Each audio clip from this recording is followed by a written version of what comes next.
Are you playing the game, or is the game playing you?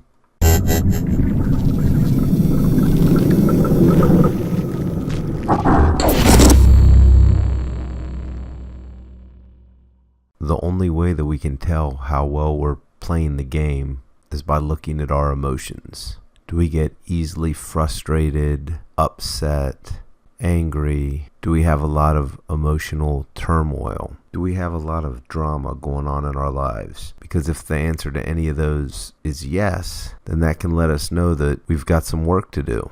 I heard a recent Q&A where Tom Campbell discussed this, and I felt compelled to talk about it myself. This was important to me because I have come to realize that for most of my life, I have been running from my fears. And running from our fears is what causes us to be angry, to be unhappy, to be selfish. And when we associate with these negative emotions, it's really hard to enjoy life. It's easier to feel that our circumstances dictate our state of mind than to actually confront those feelings and see why we have these fears. Fear is an important human emotion, but how we deal with it determines the quality of our life. In my life, I came to a point where either I was going to control my fears, or there really would be no way back from those fears controlling me. By being wrapped so deeply in my beliefs that I would no longer be able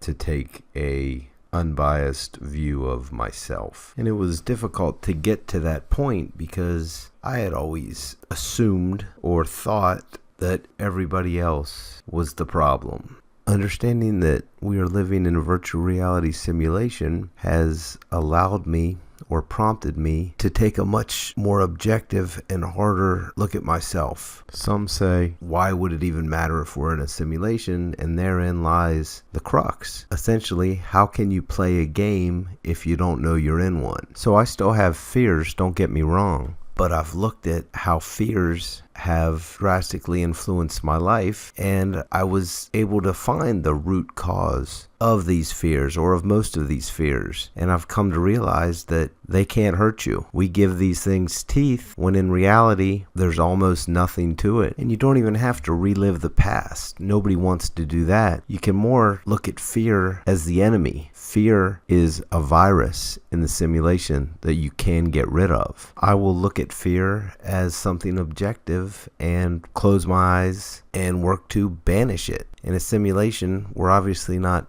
banishing everything, but that's just one way that I can use my intent to work the fears out. If I'm really feeling fear, I will concentrate it and look at it as a physical battle. And sure enough, the fear dissipates. So it's a mind over matter thing in a sense, where you have to really want to overcome it. And the first step to doing that is realizing that it's there. The second step is looking at it head on with the intention of overcoming it, because there is nothing to be afraid of. Of course, this isn't an easy thing to do, but often there comes a point where it's our only option if we intend to live a fulfilling, happy, and purposeful life.